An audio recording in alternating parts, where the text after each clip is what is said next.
We're back! We're back! Yes, we are so back. Welcome, everyone, to No Credentials Required, where you don't need a press pass to talk sports. We are proudly presented by Belly Up Sports. My name is Ryan McCarthy. I'm one of the co-hosts of the show.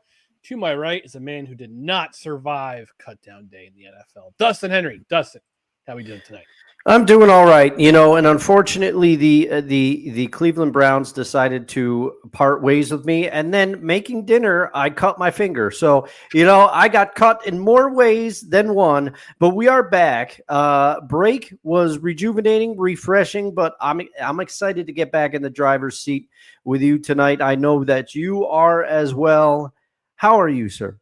I'm doing pretty good. I took last week off from work for my birthday and back at work yesterday and kind of getting my sea legs under me when it comes to work. But I'm excited to be back here recording because we took a significant amount of time off from recording, and it's actually really rejuvenating. Like you said, Dustin, it's rejuvenating, it's refreshing.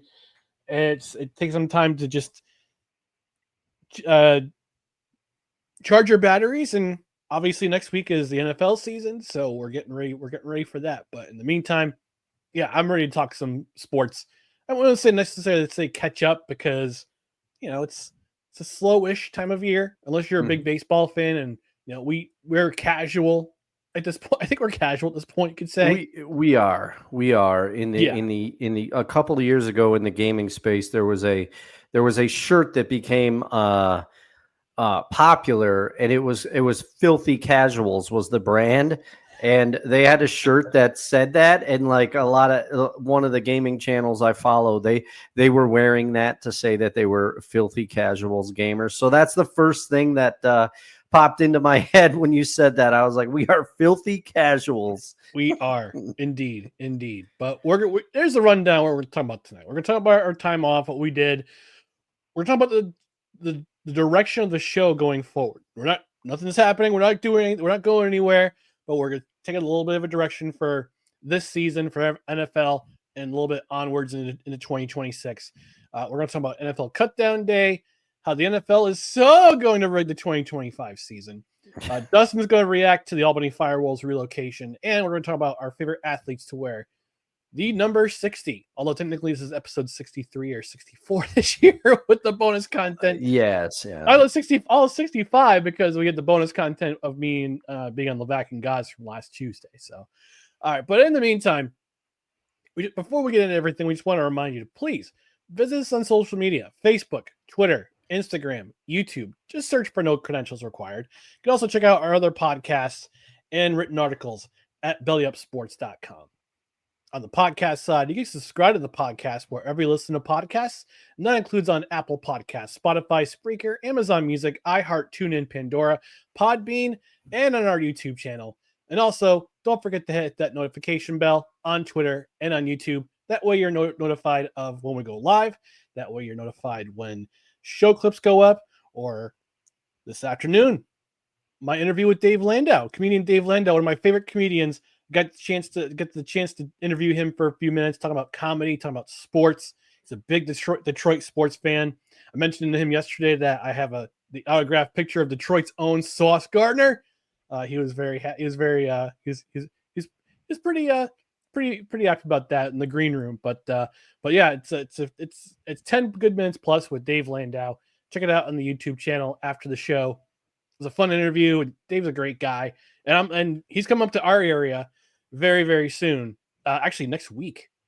Yeah, it's creeping up on us. Summer goes quick, man, and then you blink. And I know I'm holding out. Summer doesn't end until like September 20 something.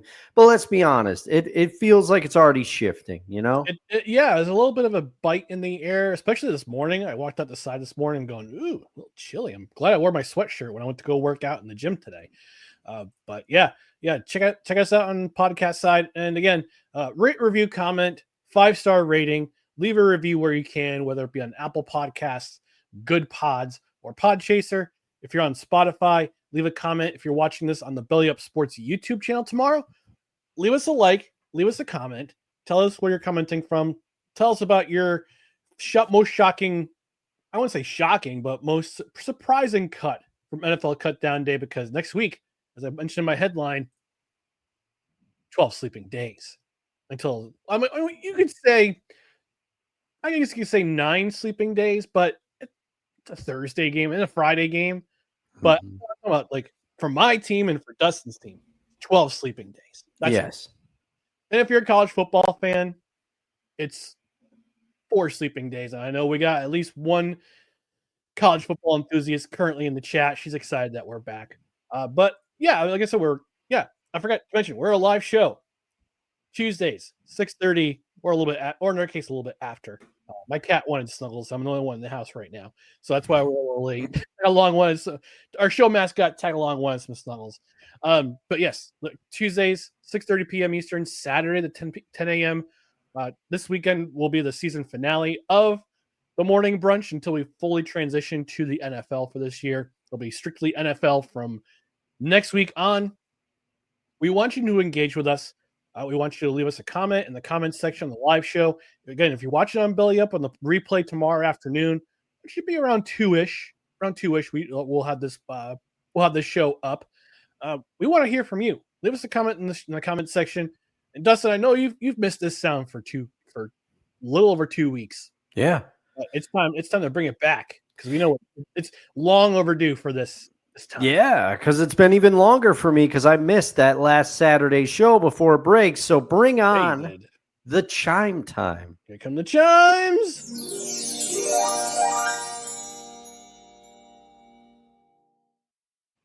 All right, so Dustin, tell us about a couple things you did. I don't want to say notable things, but just one thing you did that was kind of fun during your break. Well, over break, Seahawks sessions kept going. So I did miss an episode of that. But other than that, we kept going as regularly scheduled. And I love that meandering ship. This will forever be my home base. But Seahawks sessions, it's got a different feel. I enjoy it. And always like chopping it up with Dan and Kevin over there. So I did that. And then I went to the Concerts in the Park, which is a series that they do, a summer concert series in my neighborhood. And I usually miss a lot of those because they happen during the show. So I made it a point, hung out with some mutual friends of ours and went to the concert. And $8 for a hot dog and a Kit Kat bar and something else that I forget. I mean, you can't beat that. It's not bad by the Village here. So it was a good time. I did that, and then I also have done a couple fantasy drafts. One of which you can catch my appearance on the Belly Up Fantasy Show. If you didn't catch that, Kevin invited me to come on and talk shop with he and Vince for a round or so. Kelce was also fellow Belly Up network people, or that league was composed entirely. Your friend from the hockey podcast you did, Brian Germanano was on there.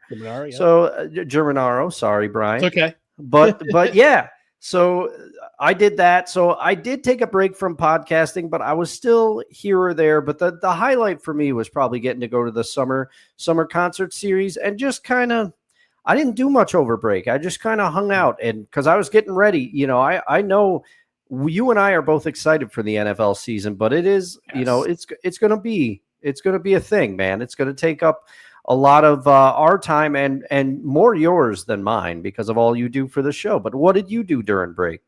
Let's see. A couple things I did during break. I know one of them.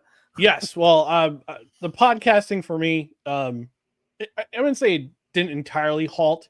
I made an appearance on the Vac and Guys. Guys asked me to be a part of the fill in for Levac on Tuesday, which I gladly did. Went to trivia a couple times. The watering hole down the hill for me at the factory. Shot to the factory. I'll hopefully get to come back again for trivia. It's usually on Tuesdays at 6, so a little tough for me because the show takes priority. But we're gonna forge forward. Like I said, mentioned, got to talk to Dave Landau. Going to relaunch Victory Monday, the Jets podcast. And like I mentioned last week, I took all last week off from work to recharge my batteries. Take a day for my birthday, which was last week, which was Wednesday. Got to enjoy some wings at one of the local eateries and enjoy some time with friends and family, and just hang out and drink beer and eat. Well, share 48 wings with the rest of my table. So which was nice. But we also had a production meeting. We did. And we just want to let you know the direction of the show going forward. Like I said, it's not a bad thing. We just wanted to go over some things for the upcoming season. Obviously, NFL is going to take priority from here on out. From next week on, it's going to be straight up NFL on both the Tuesday show and the Saturday show. Sometimes we're going to have to go on a Friday because I got something going on or Dustin's got something going on. Sometimes we'll have, for one of our shows, we might have to record either on Wednesday and release it on Saturday, or we'll have a special live show on Saturday night. Dustin is going to have his extra live stream, which is going to be in November 8th, if I remember correctly. Yes. So we might have some guests. We might have some fill-ins for some guest spots here and there. Could be from the Belly Up side. Could be from outside of Belly Up. Stay tuned to find out. But also, so we're going to be going full steam ahead Tuesday and Saturday shows from starting next week all the way up to Super Bowl. After Super Bowl, we're going to actually concentrate on some Olympic hockey because the Olympics are coming up, and the NHL is back in the Olympics for the first time in quite a long time. So I'm excited about that. I know, Dustin, you're excited about that. I'm going to have to talk it over with some people who will want to cover some hockey with us, especially on the Olympic side. We're going to probably do a special live stream after the gold medal game on February 22nd, which is 2 weeks after the Super Bowl. And actually, it's interesting that the Super Bowl, the men's tournament, begins a few days after the Super Bowl ends. So it just lines up for what we want to talk about. Because we both love the NFL. We also love hockey, and we don't concentrate on it as much because the season is just so long. But when the Stanley Cup final comes around, when Stanley Cup playoffs come around, that's when we really like to get into it, because to me, that's the best tournament of the year. That's the best. It is playoff. Aside from the NFL, the Stanley Cup playoffs are my jam when it comes to playoffs. It's NFL, Stanley Cup playoff, very close second, followed by baseball, followed by the NBA. But after the NFL, New Year begins on March 11th. Yes, I think it was March 11th at 4 p.m. I think. Yep. So March 11th. Actually, let's just double check. I wrote it down. I don't have my journal with me. I'm still thinking about those chicken tenders, Ryan. I know. You're right. You were right. It's March 11th. The new year begins at 11:59 on March 11th. So, okay. All right. Yep. So we're gonna cover free agency. We're gonna go over some of the cuts, some of the notable cuts, the notable salary releases, and then we go into free agency. And it's supposed to be, it's going to be a very interesting free agency period. But after we kind of wrap up, the free agency period, we're going to switch to one show a week until the NFL season begins. Only because it's not that we don't love doing this show twice a week. Although sometimes it can be kind of a chore because it's like, what we're going to talk about tonight. Sometimes we almost kind of leave it to the last minute, which is unfair to us. It's unfair to you mostly because we want to be entertaining. We want to be a good show. We want to be fun and engaging. But baseball, baseball is a very long season. We get into it during the Stanley Cup final. We might talk a little NBA here and there, especially if Dustin's Mavericks are in it. Yeah, or if Nico Harrison does something mind-bogglingly, I'll just say mind-boggling. Is it a day that ends in Y? Yeah. And that's it. So we're gonna make some episodes of we're gonna put our no ticket required series in the can, in March and April, and that'll be released in August. So then we're going to take the entire month of August off of live shows, just because it would be kind of nice to have the extended break. I mean, I'd love to go on vacation. I love the beach. I'd love to go back to the beach, but yeah, we just decided it was just going to be beneficial for us to really like focus in on the sports that we really, really like, and also just kind of get a break, especially from like mid-March on to the beginning of the next NFL season in 2026. Yeah, and I will say part of me will miss because the Saturday brunch shows have a different feel. So it's always nice to do them and kind of get into some weirder territory. But not to worry, Ryan and I have discussed it. We're going to strategically place, hot food takes will make an appearance sometimes, and you might get a segment of the list. But this is also Ryan handles a lot of the heavy lifting for the show, and us going down to once a week during the off season gives both of us a chance to kind of really drill in, but also for Ryan, it lessens some of the production aspects and things. So we hope you understand, but we're not changing anything except more of a harder focus on the NFL and the shift to hockey once Stanley Cup starts and the Olympic hockey and things. But we've got some great stuff planned for you. Ryan and I took a lot of time figuring this out, and we think it's going to work really well. Yeah, I mean, plus, I mean, we'll do some uploads of videos on our YouTube channel. We'll do some 10 good minutes here and there, especially if it's a timely topic. But we're going to really save we want to really save our energy and focus in our energy on NFL football. I don't know if you get a chance to listen. I know Dustin, you listen, and a couple of our audience members got a chance to listen, Desi especially. I'm kind of getting the feeling of going back into college football. I mean, I asked guys would be okay to root for one Power 4 team and one Group of 6 team. He says that's okay with me. So Penn State's my team again.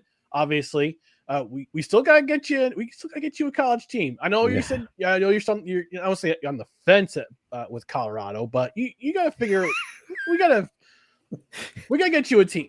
You're making the Buffaloes my thing. No, I'm not. I just do that because it's a goof. Oh, yeah. I know Desi is trying to gaslight you into becoming an Alabama fan. Roll Tide. She's trying, and I'm trying the reverse with my Seahawk tactics. So we'll see what happens. I mean, in the chat, we got Mr. Dan Cruz saying Dustin looks like a Rutgers guy. Oh, man. Me and Coach Greg Schiano, we're going to fight somebody. We're never giving up. And Dusty chumming in was like, roll Tide, Dustin. I mean, Jalen Milroe for the Seahawks. Yeah. He had a couple shining moments in his final preseason game in Green Bay. You could see why they drafted him. But the game did not go the way. But that's a topic for another day. Yeah. I mean, we'll so yeah, I mean, like I said, it's going to be, this is a good direction for the show. We'll be posting some commentary, some good material, but we just want to be really, really focused on, NFL. That's our bread and butter. That's the one league that we're really, really big fans of. And we want to really concentrate and focus in on that particular aspect directly. Doesn't mean it's going to be a full-on NFL show. Like I mentioned, we'll talk other sports here and there. We're definitely gonna do Stanley Cup playoffs. We're definitely gonna do the Olympics. We're gonna focus in on that. We might have to bring in one of our friends of the show, from Canada to join us in the hockey discussion, because I really enjoy having a good friend Brent Redlinski, who's on the final show before we took our break, before we adjourned for a short time. But yeah, this is, and I guess, it's gonna be good for, I think, myself and for Dustin too, because he's doing 2 shows, I'm doing 2 shows, maybe 3. We'll see. But but it's just good because we're gonna be so focused on the NFL that we really want to focus our energies in on that, and also like be mindful of our time and also be mindful of other sports going on, but we want to have less of a focus on that and just really be into the NFL. So that's the direction we're going to do from here until through the NFL season into 2026. But we still hope you can join us, twice a week during the NFL season, and when we switch over our live shows to once a week, we hope you join us there too. Yeah. All right, we're going to go through some comments before we get to our primary topics of the night. Julie from Michigan saying, "Hello, gentlemen. Hello, Julie. Welcome back. Thanks for showing up." She says, my favorite sports show is back. LOL. Love it." Oh, we're happy to hear that. She's also she's saying September 7th Lions kickoff. Yep, it's official kickoff of the NFL. Desi saying Bama versus FSU Saturday. Football. And of course, Dan Cruz saying, "Gentlemen, greetings from the Department of BS. I expect chaos from you all." Of course, it's always chaos. We will be bringing it with Dan, not to the degree that you can as the fearless captain of Seahawk Sessions, but we will be bringing some. Yes, he says hot. He says puck, not an F-bomb, puck. Hockey. He says hockey playoffs remain first to me. Football goes too quick. Playoff baseball is fantastic, though. I agree because it's in October. I mean, we've had our debate before, Dustin, about what's the best sports month. Is it October or is it April? And I say it's April because baseball's starting, Stanley Cup playoffs begin, NFL draft, and you say October because we're full in the NFL, baseball playoffs, hockey and basketball begin. Yeah, but it's not a bad argument, and I think Ryan, that might have been the inaugural debut of the list. I think that was the first topic we started with. I can't remember. You may be right, but I just love that drop. We're gonna bring back the list a couple of times just because I love that graphic you made so much. Well, you just made the list. Oh my gosh. He's from WWE, I hear. That's what I heard. That's on the rumor mill. Those are the rumors that he's coming back. The GOAT's coming back. Although I don't want other wrestlers. I don't want WWE wrestlers get caught in the vortex of Jericho. That's sad. Desi saying college football is still a king in the South, but she's fallen in love with the NHL. You're welcome. And speaking of Nico Harrison, Dan says proceeds. He talks about Nico Harrison. Proceeds to trade Klay Thompson for a bag of chips. I wouldn't put it past him. I remember that episode you were on. We were talking who was the crazier GM, Lou in on his time of the Islanders or Nico Harrison. So, and Dan says, "Come to Long Island. There's beaches everywhere." I'm a New Jersey guy. I'm a New Jersey Shore guy myself, being from New Jersey and all. And obviously, Outer Banks, North Carolina, it's also the king. Oh yeah. And actually, Desi has some as chiming in saying she says October because the third Saturday in October it's fall. Duh. All the pro sports starting or are in full swing. Not a bad argument. All right. Not a bad argument at all. All right. Finally, going to get to our topic, primary topic of discussion. NFL Cutdown Day is today. By 4 p.m., all NFL teams must have their 53-man roster for the 2025 season into league office. And although some teams have said on social media, we got our 53-man roster. Other rosters, other franchises, like my New York Jets have not made it official on social media. They have not put it up on their websites. The understanding is from Coach Aaron Glenn is that a lot of the elite teams wait until later to release their rosters. I don't know if that's true or not. But I understand the Jets roster is still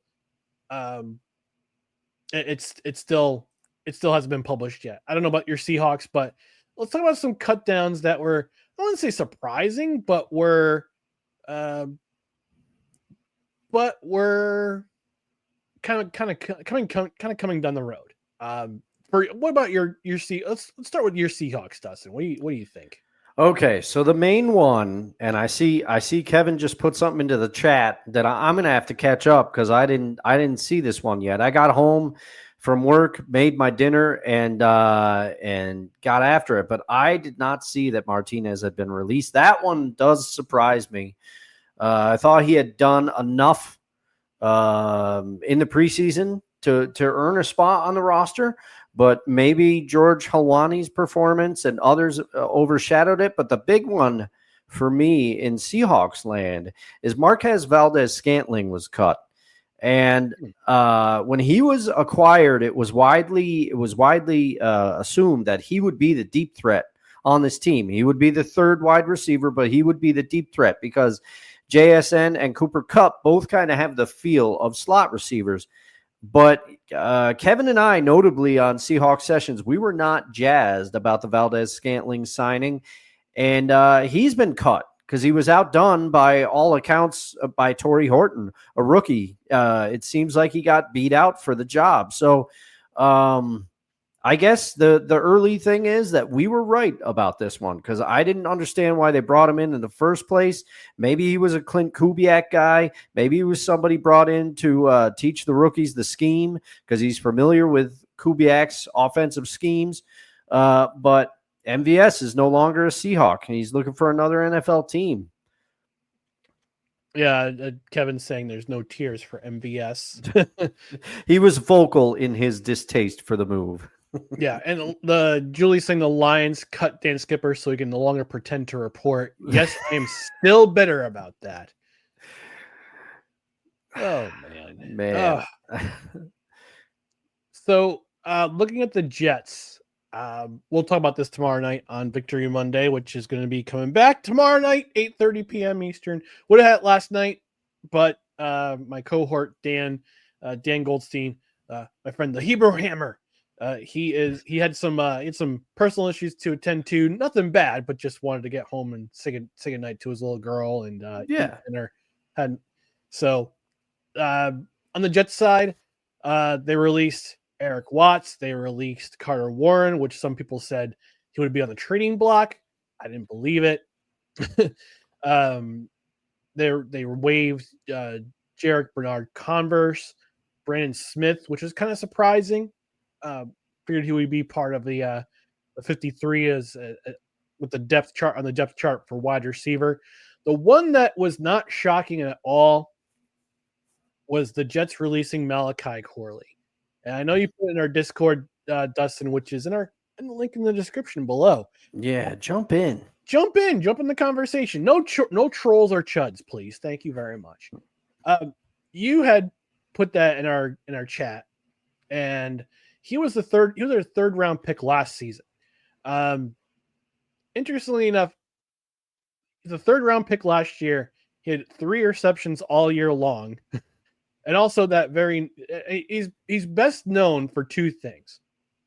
He's best known for changing his number 3 times during the regular season last season. Actually, he's known for 3 things. Yeah. Changing his number 3 times, fumbling the ball right before he crossed the end zone against Houston on Halloween on national television and shook it off as it was nothing. And he was also known for trying to pilfer over $100,000 from Devontae Adams when Devontae was offering $20,000 for him to give him his number 17, when he became a New York Jet after the trade deadline. That's what he's most known for. Apparently, he was also a very big problem in the locker room. He thought more highly than his standing. In regards to his position on the depth chart, he thought he could start. Apparently, Robert Saleh didn't think so, and even though Aaron Rodgers kind of vouched for him, he was definitely higher than his. He was lower than he thought he was, in terms of his standing. I get it. You have to have a lot of confidence when you go in the locker room. You want to act the part. You're a part of a team. But then you make a clown of yourself, thinking that you're better than the coaches and the rest of the team know that you are. No, it's not going to go well for you. And I guess I wouldn't say he ran afoul of head coach Aaron Glenn, but they didn't really think very highly of him when it came to the depth chart and evaluations. He's also hurt during minicamp, also hurt during OTAs. So you didn't see him a whole lot in the preseason. And I would say it wasn't so much it wasn't a cut of consequence. It was a cut because there was really nowhere to put him. And he also refused to play special teams, from what I understand. So from what some Jets insiders are saying, and you don't do that. Like No, you take every chance you get to get on the field, and that includes special teams, because you want to make an impression on not only the coaching staff, you want to give faith that you want to give back in terms of the faith that the general manager and the coaching staff and the scouts had in you. Like, you want to present that to their team. And if you're refusing to play special teams because you think you belong in the starting lineup, you weren't going to cut it in a team, let alone the National Football League. So Malachi Corley, get ready to speak Canadian, buddy.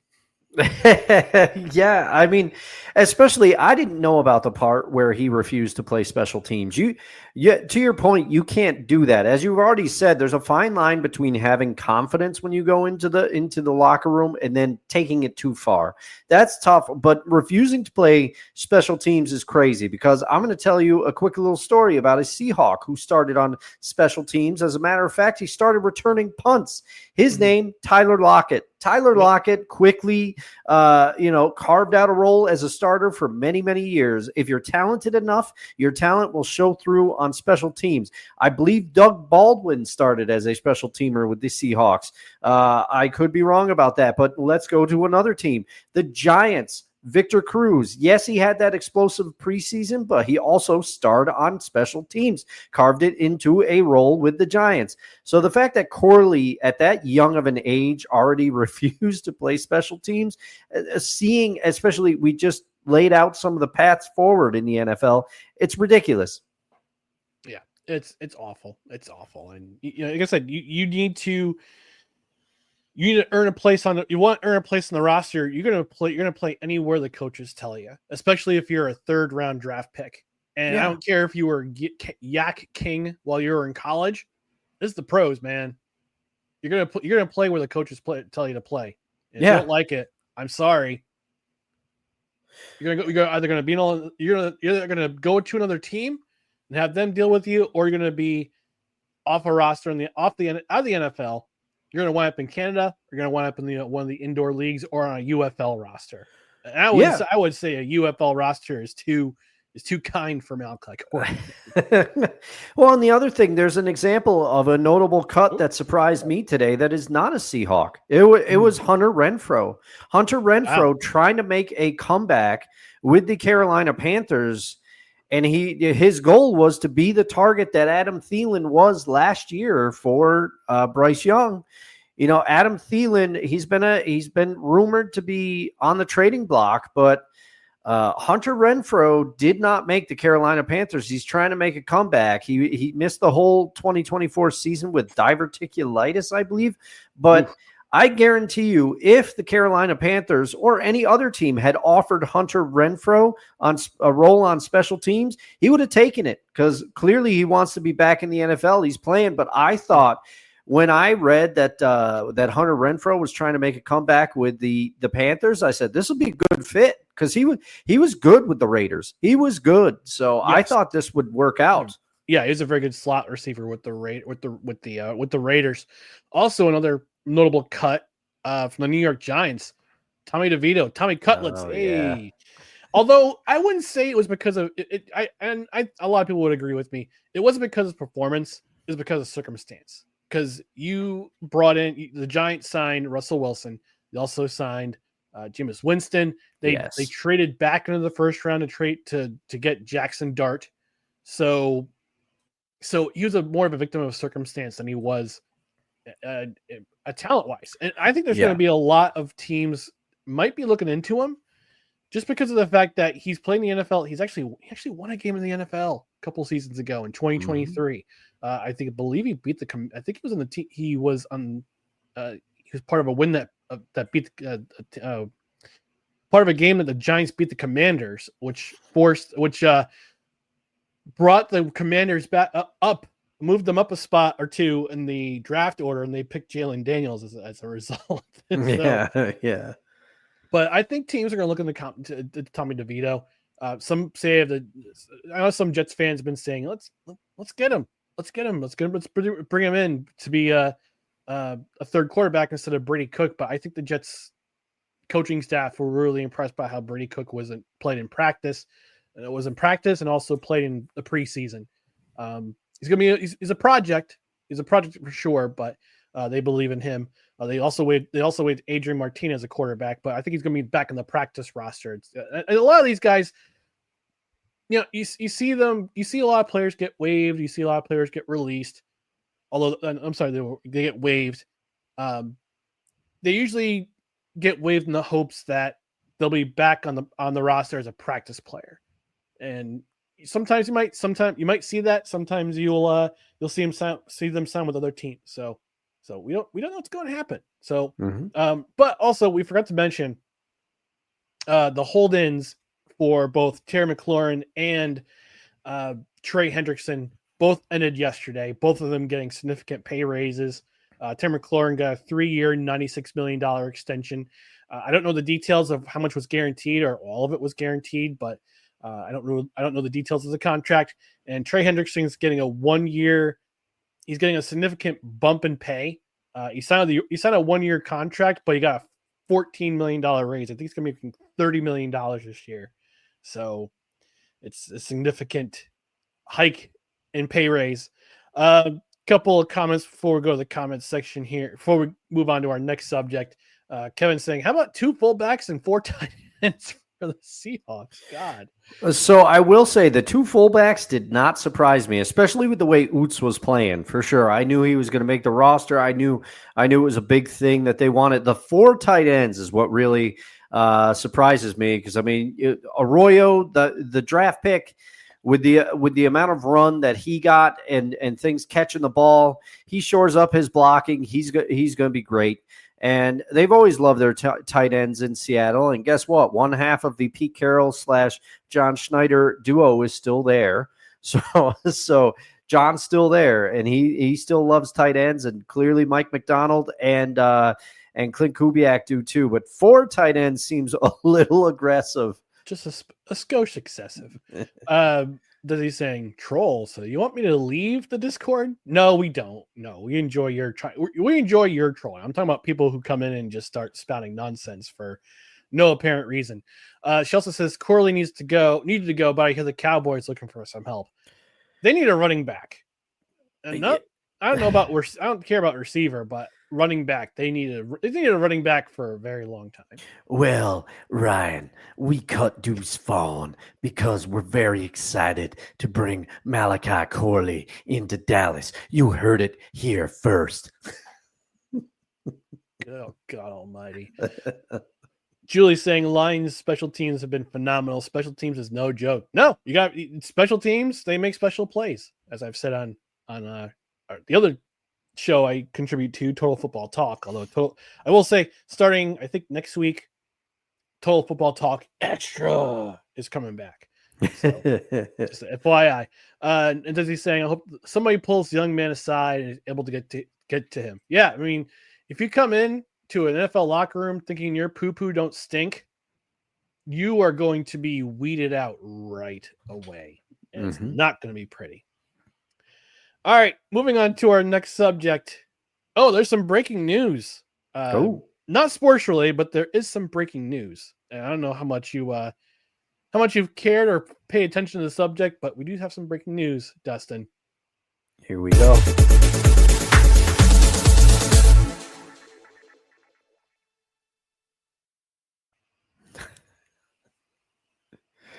Apparently, Cracker Barrel has said that we're bringing back the old logo. Oh, man. We talked about this on Seahawks Sessions and BS of the Week. BS of the Week. It was Dan's topic for BS of the Week. It was a great pick. The stock went down $200 over that over that new logo, and people in the capital region are even getting in on it, and in Facebook groups and whatever. They're changing their logo. The Hideaway, Ryan, one of our spots for a production meeting, they got in on the joke. So they did a great job. They did a great job. But yeah, Cracker Barrel, as per Fox News, has said that they're going to be going back to the old logo with the Barrel Man, Uncle Herschel himself. He'll be back on the menus very, very soon. So, this is why some things you don't change.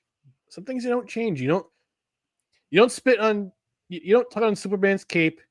You don't spit in the wind, and you don't take Uncle Herschel off the logo of Cracker Barrel. I'll bring back Aunt Jemima and Uncle Ben. Nothing? Okay, never mind. No.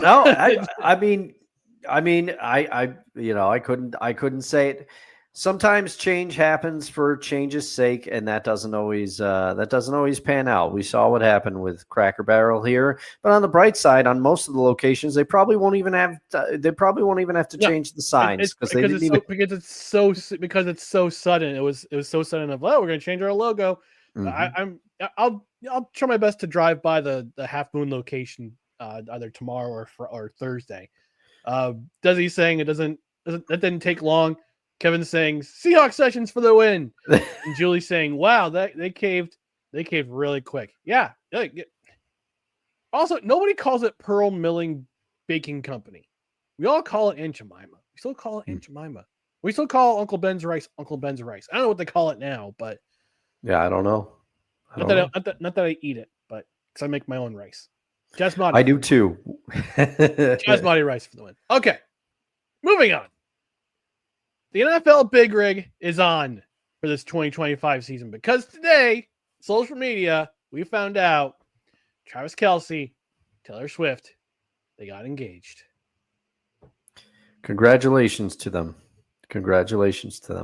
Yeah, congratulations. Marriage is good. I will say that marriage is good. That's the good news. The bad news is that the NFL is going to tank so hard for the Kansas City Chiefs in 2025 because they want the fairy tale ending to happen. They want the fairy tale ending of the Kansas City Chiefs lifting that Super Bowl trophy in Santa Clara on February 8th. And then Travis Kelce rides off into the sunset in his retirement because we talked about last year. There was rumors last year that he was going to retire if the Kansas City Chiefs won the Super Bowl last year. They did not. They were absolutely spanked by the Philadelphia Eagles in that Super Bowl.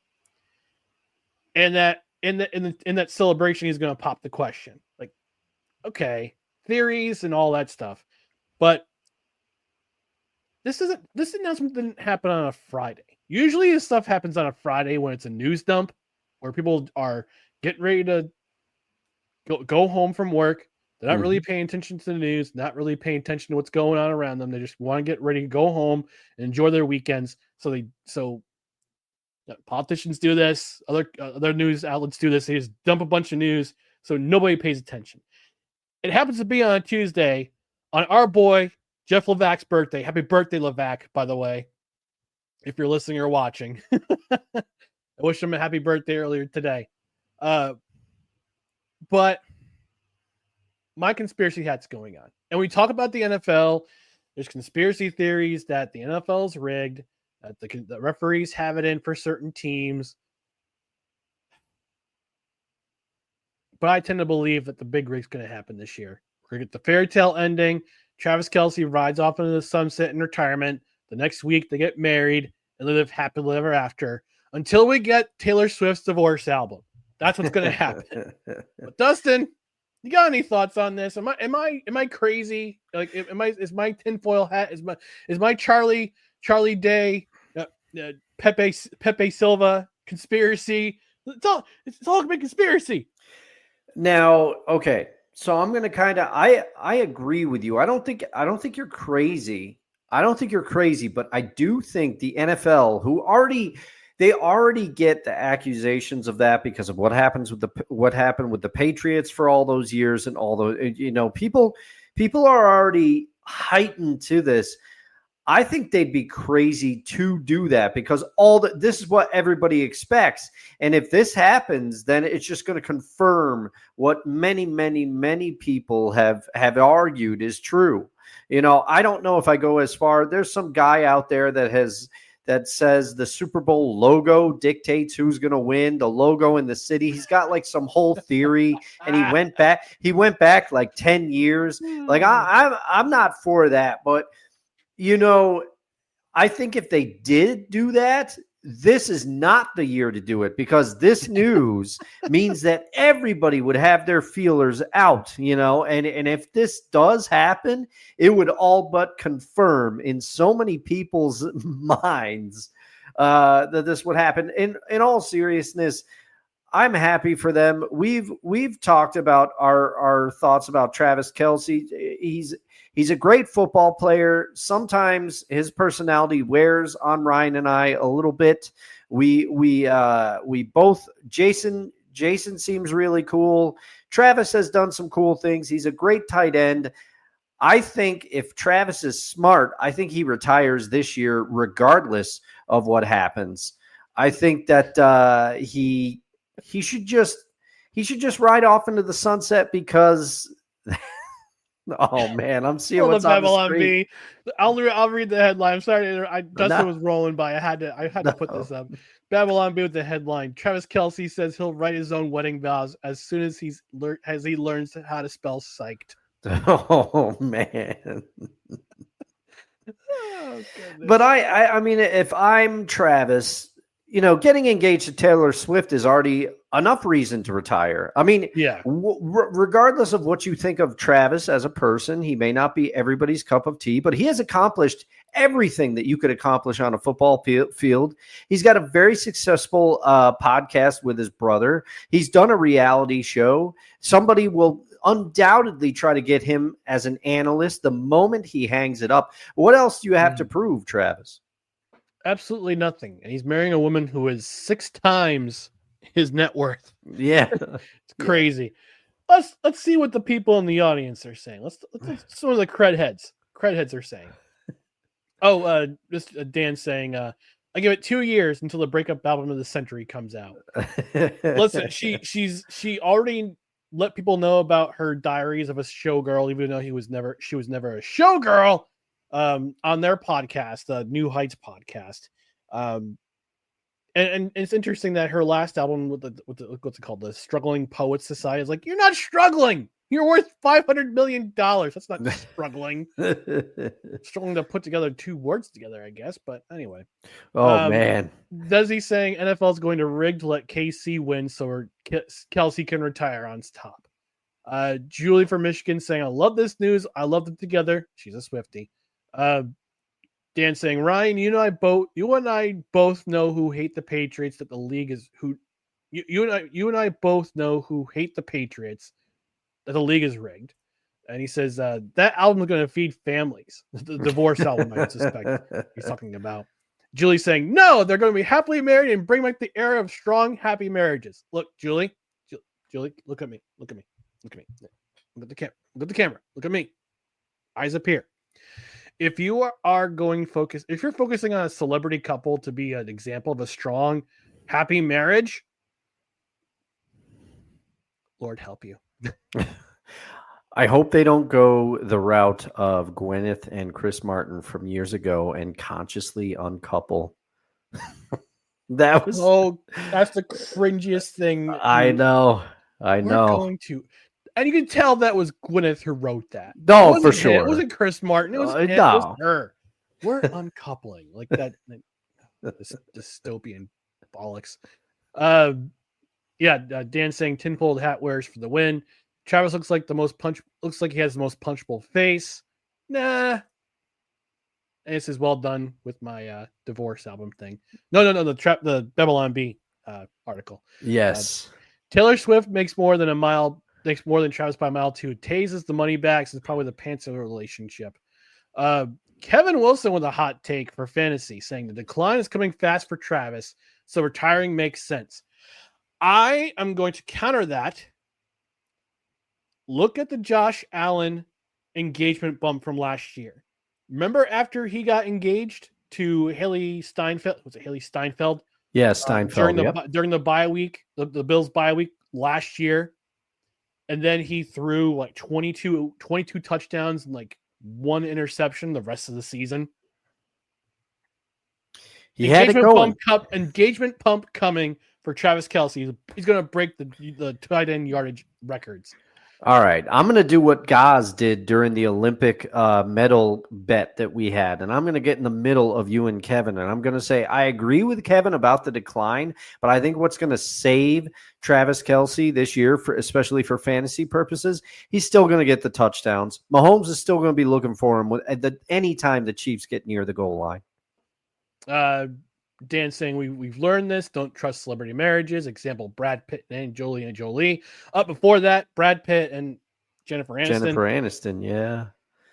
Yeah. And then Julie saying something that's very, I mean, we're not a culture program, but we're close to we got our ear to the ground. She says, I mean, change the culture because it's very anti-marriage, anti-family. I, of course, have many examples of strong marriages in my personal life. Oh, as do I. I have great personal friends who have been married for a very long time. My brother, my sister-in-law, they started dating 30 years ago. They've been married 28. So it's an example of a strong marriage. I got 2 great kids, my niece and my nephew. My other brother, he and his wife have been married for 23 years. My parents have been married for over 50. So yeah, I know some great marriages too, personal marriages, but like that's outside the celebrity. Well, the celebrity realm. I mean, Julie, that's what I mean. I get it. You're excited because you want, you want somebody to be an example of a strong marriage, and that kind of thing. But sometimes celebrity marriages don't work. I'm not saying that this won't work, but we're a football program. We're having fun. Mm-hmm. I hope they do have a very long and strong marriage together and that they last for a very, very long time. But, I mean, I hope they set a good example. But like I said, we're just having fun. But I still think the NFL is going to rig the season. Before we go to commercial break, Kevin's saying 21 years here.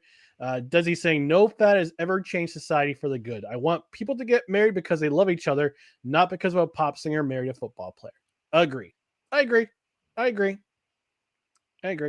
again, we have a gentleman in our chat who's engaged, getting married next year. By the way, I expect an invitation, Dan. So does Dustin. As they say in The Princess Bride, marriage. All right, so we're going to take a quick commercial break. We're going to actually announce another new affiliate. We have a new affiliate in regards to our sponsors. It's Righteous Felon Craft Jerky. No, and yes, I know we usually play the commercial with our handsome friend Brent Redlinsky, his handsome voice in the background voicing it, but we are now, most credentials required. As of last Wednesday, my birthday, we are now a proud affiliate. We have Righteous Felon Craft Jerky, as a proud affiliate sponsor of No Credentials Required. This episode is fueled by Righteous Felon Craft Jerky, the outlaw of the snack world. Forget the gas station stuff. This jerky is all natural, low sugar, and absolutely packed with flavor. Every 2-ounce bag delivers 20 grams of protein made with beef or turkey that has no added hormones, no antibiotics, and no shady business. But jerky is just the beginning. Righteous Felon's lineup also includes beef sticks for on-the-go snacking, tender turkey jerky that's light but still packs a punch, an authentic South African style biltong that melts in your mouth.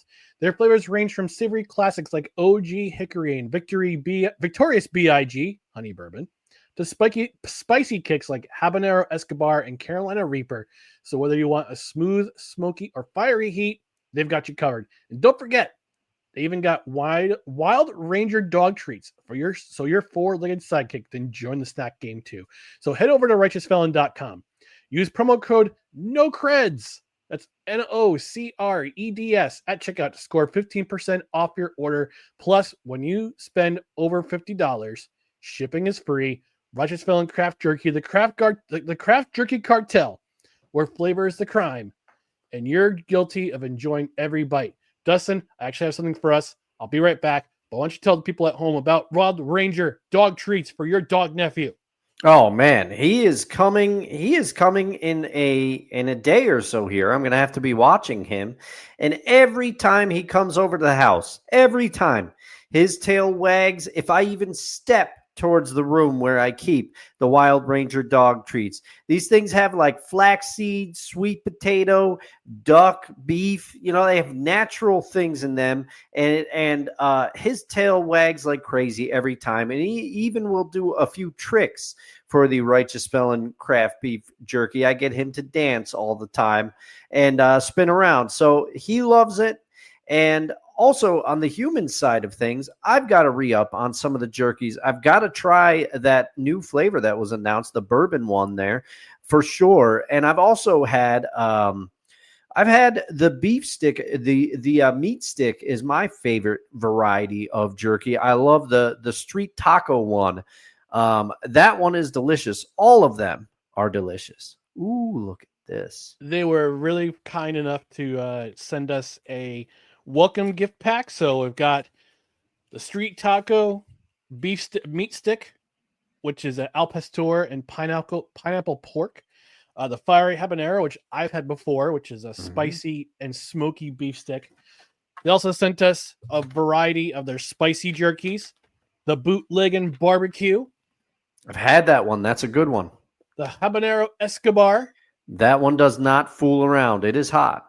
The Maryland Monroe. Haven't had that one yet. Looking forward to it. Which is a hickory smoke show with a kiss of Chesapeake style seasoning. So Old Bay seasoning. And one of my personal favorites, the Soul Survivor, Korean barbecue inspired jerky. That's right, folks. Righteous Felon Craft Jerky. They are legit. And again, they are now an affiliate sponsor of No Credentials Required, where you don't need a press pass to talk sports or enjoy yourselves some Righteous Felon Craft Jerky, which makes a great snack. Makes a little pick-me-up in the afternoon. Protein-packed, low sugar, 20 grams of protein per package of turkey of this craft jerky. Get your hands on it today, like I am. Like I've got some right here. And next time I see Dustin, I'll have to share some with him, so he gets to handle this snack pack. I want to try that the tacos, the street taco beef stick. Oh, get down on it, man. It's my favorite. Yeah, it's good stuff. It's good stuff. All right, we're gonna move on. We got a couple more things to talk about tonight. We're gonna keep it relatively short, although we always tend to go a little bit long when I say that. I always say we're gonna be short. This is gonna be a short. It's our first show back. It's our first show back. I know, but last week, the Albany FireWolves, our local National Lacrosse League team, announced that they were relocating to Oshawa, Ontario. For those of you who don't know, Oshawa is a suburb of Toronto. So basically, they're relocating out to Toronto to a second National Lacrosse League team. They already have one, the Toronto Rock, who actually play in Hamilton. That's neither here nor there. But they decided to skip town. I've given my feelings about it. It sucks because it's another team that has come and gone to the capital region that says, "Oh, we're committed to the area," and they decided to skip town. But Dustin, I talked about it. We talked about it in Levac and Gaz, myself and Gaz. We talked about it on that show. It's in the archives. But I want to get your opinion about it because I want to get your opinion about what's about this about the Albany FireWolves moving. Well, I mean, I'm sure as you can gather, I did hear what you and Gaz had to say in your fill-in on Levesque and Gaz, and I agree with you, Ryan. I wish I could say I was shocked by this news, but it's happened too many times for us. As you mentioned, we have the Albany Attack, who we lost, and I went to a lot of Attack games. At that time, my friends and I from high school, we really got into it. We really enjoyed going down to see the Attack, and I got to take myself to task a little bit here because I did not go to a FireWolves game while they were here, and now I regret it because they didn't draw enough fans. They can move to Canada. I was talking to local cred head Scott, our buddy Scott, during the break when this happened, and he was saying, "Oh, they love lacrosse in Canada. They'll go up there. They'll draw double the fans that they draw here." And when you look, I think it was Gaz. He said they averaged. It was you or Gaz that said they averaged about 5,000 fans or so per game.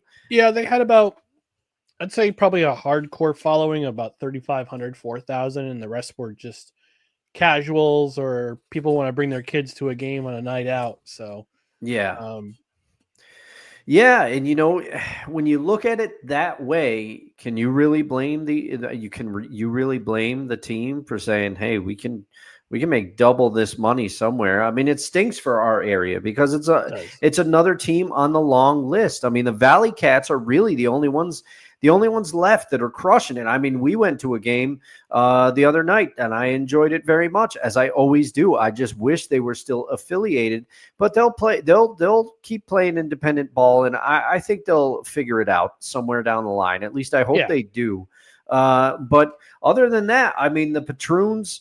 Gaz mentioned the Patroons. The Patroons they're still here, but they're not on the level that they once were back in the 80s and 90s. So I should go to a Patroons game. I understand it's different now, but I like to check it out. And good thing the Firebirds are still here, and I hope it stays that way. And I know that current ownership is doing their best to keep it here, but I wish I could say this wasn't a pattern, but you can add the Firewolves to another long list of teams now, and it's just unfortunate. Yeah, the Firebirds the next day, 2 days later, posted on social media. They said, "It's tough to see our friends from the Albany FireWolves go. We wish them luck in Canada. To our fans, the Firebirds are committed to staying in Albany and will continue to represent the capital region in 2026 and beyond," which is cool. I mean, I think it also might be part marketing because they want those who were Firewolves season tickets. They say, "Hey, the Firewolves left town. We're sticking around. We want you to be part of our family." And I mentioned that on Total Football Talk on Friday. I've actually clipped that, and I'm going to put it up. It's going to be on the YouTube page tomorrow. Just a little aside. And I had the thumbnail is going to be basically Leonardo DiCaprio from Wolf of Wall Street saying, "I'm not effing leaving." Oh. I put Spike's head. I put Spike, the mascot's head, on top of Leonardo DiCaprio's head. That's nice work. Thank you. So it'll be up tomorrow probably around 10 a.m. You'll see that little clip and just me waxing poetic about the Firewolves and them leaving, and the Firebirds saying, "Hey, we're committed to being here." And yeah, it's great. It's all local ownership, all local businesses, people who have made their money here and want to stay here and contribute, give back to the community. And arena football is one of those ways that they can do so. Don't forget, there's also the New York Phoenix who play at the Schenectady Armory. They're also one of the former owners of the Patroons. He founded the Phoenix along with another local investor. So they play in the same league, the basketball league. I think it's called TBL. I think you're right about that. Real time research. Let's see. Can you still beat me after the break? Let's see. The basketball league. Yes. Yep. TBL. So yeah, they went to the playoffs this year. Got beat by, interestingly enough, the Albany Patroons. But they're at the Armory. They're at the Schenectady Armory. The Patroons play at the Washington Armory downtown. I said to guys, I said, I think it'd be interesting to see if and only if the American Hockey League gives Albany a second look. I doubt it's gonna. But it'll be kind of fun. But we get the Thunder up north in Glens Falls. So we do have the Thunder, yeah. At the Glens Falls Civic Center. Oh, I'm sorry, the Harding and Mazzotti Arena. Yeah, recently changed from Cool Insuring to Harding and Mazzotti. I'm still calling the Glens Falls Civic Center though. I don't care what they say. I say. Same thing with MVP Arena. I'm still calling it the Knickerbocker Arena. Yeah, we call it the Nick. Yeah. All right.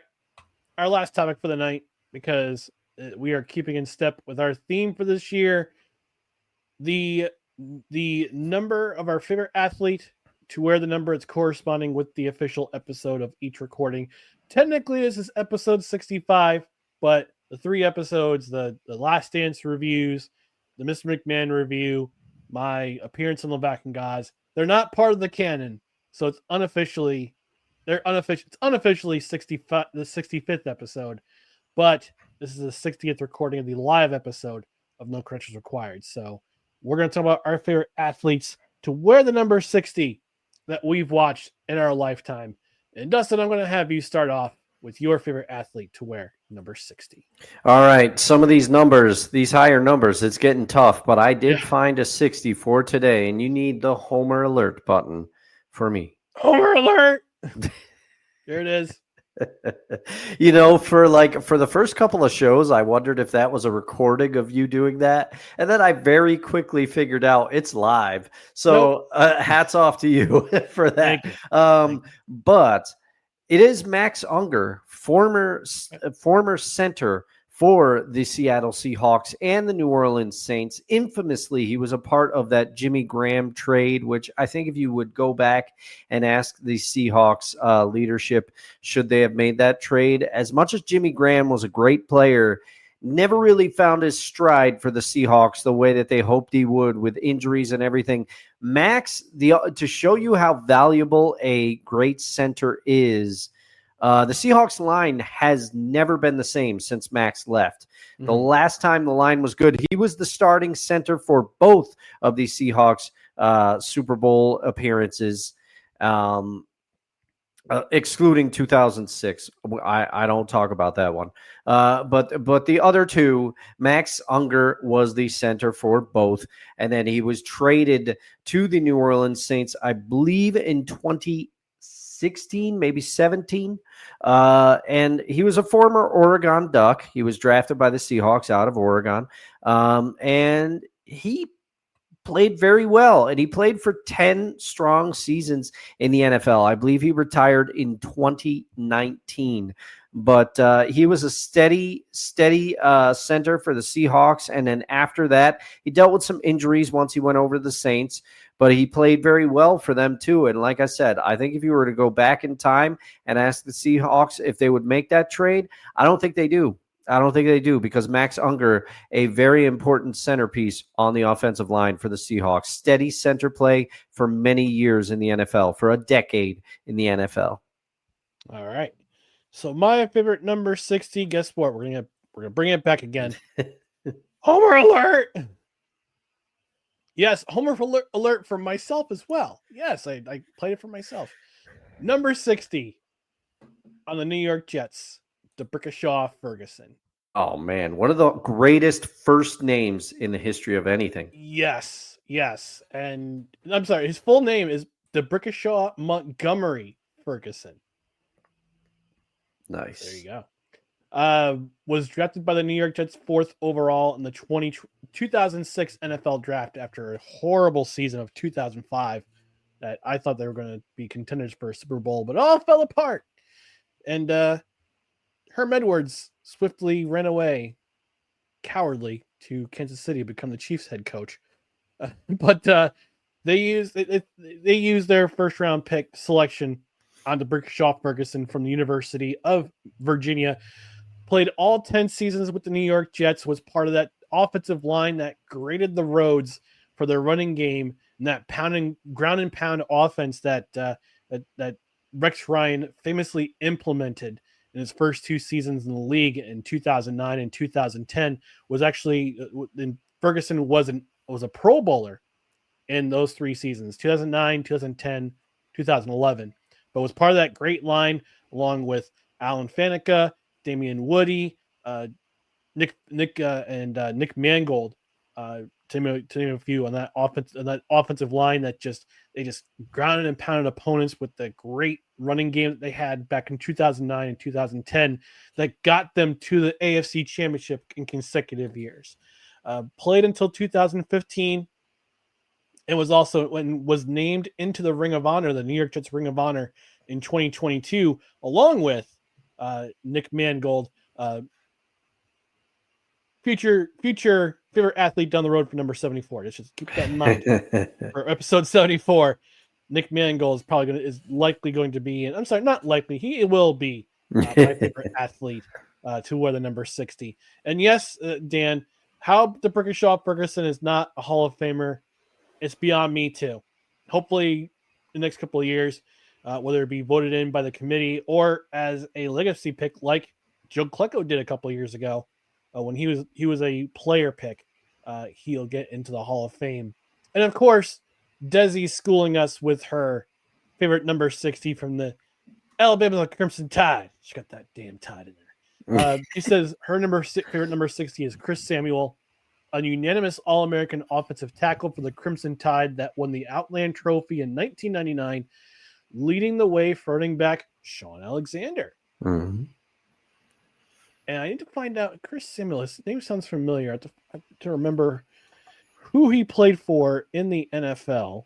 I know. The name was familiar to me, too. Chris Samuels. It was Chris Samuels. He played for the Washington Redskins, was a 6-time Pro Bowler with them. Drafted in the first round, 3rd overall in the 2000 draft, played his entire career, 10-year career with the Washington Redskins. So, and was a Pro Bowler. Into the Pro Bowl 6 times. So yeah, he was an elite tackle for both the Alabama Crimson Tide and the Washington Redskins. So there you have it. That's our inaugural episode back. We'll be back on Saturday, our final edition of our season finale of the Saturday brunch, as it were. We're bringing back our boy of summer, Kevin Wilson, for the last time this season and talk some baseball. We'll have him make some wild predictions for the rest of the season because Major League Baseball season's coming to a close. Playoffs are coming around the corner. Regular season's coming to a close. We're going to bring him in. We're going to make some, I don't say wild predictions, but we're going to make some predictions for the rest of the season. We'll see if the big dumper, Cal Raleigh, can break Aaron Judge's AL record for home runs. He's close. He's very close. He set the record for catchers just a week or two ago while we were on break. Mm-hmm. We'll find out. We'll find out a number of things, but that's on Saturday. But next Tuesday, 6:30 p.m. Eastern, you're going to want to be here, especially if you're an NFL fan. It's our NFL preview show. It's one of my favorite episodes of the year is our NFL episode where we talk NFL preview, where we talk about all 6 divisions. We talk about 8 divisions. Sorry. It's 6 divisions, Major League Baseball, 8 divisions in football. All 8 divisions, how we think each division is going to fare. We take 5 minutes for each division. Talk about our division winners, our wild card winners, who's going to be in the championship games or conference championship games, who's going to be in the Super Bowl, and who will be hosting the Lombardi Trophy on February 8th, 2026. So you're going to want to be here for that. Man, Sunday is going to be a cigar day for me and prepping for that episode. I might have to make it a cigar episode, a cigar day for myself. Yeah. Weather's supposed to be immaculate this weekend too, up here in upstate New York. So, but yeah, you get that chill in the air, and around late August, that's when it starts to turn. And I'm looking forward to kickoff starting very soon. But in the meantime, we're going to get ourselves out of here. Before we do that, just want to remind you about our social media channels right here: Facebook, Twitter, Instagram, and YouTube. Just search for No Credentials Required. Also, check out our other podcasts and written articles at bellyupsports.com. On the podcast side, you can check out the podcast wherever you listen to podcasts, including Apple Podcasts, Spotify, Spreaker, Amazon Music, iHeart, TuneIn, Pandora, our YouTube page, and on Podbean.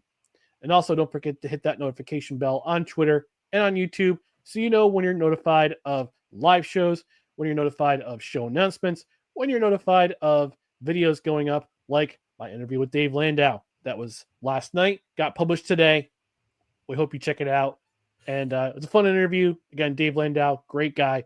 Looking forward to seeing a stand-up act again next Saturday night, excuse me. Yep, So next Saturday night. Yeah. I'm looking forward to it. But in the meantime, we're going to get out of here. Enjoy the rest of our night. So thank you for watching or listening to No Credentials Required, where you don't need a press pass to talk sports. We are proudly presented by Belly Up Sports. For Dustin Henry, I'm Ryan McCarthy. Once again, Saturday morning, 10 a.m. Eastern for the Saturday Brunch, the season finale of the Saturday Brunch. We bring back our boy of summer, Kevin Wilson, for the final time this season, talk baseball. And again, on next Tuesday, is our 2025 NFL preview. Victory Monday, tomorrow night, 8:30 will be a YouTube exclusive. So join me and my buddy, the Hebrew Hammer, Dan Goldstein. We're going to talk about all things Jets. So in the meantime, have a great night. We'll see you here Saturday morning. Have a great rest of your week. For the first time in a while, good night, everybody.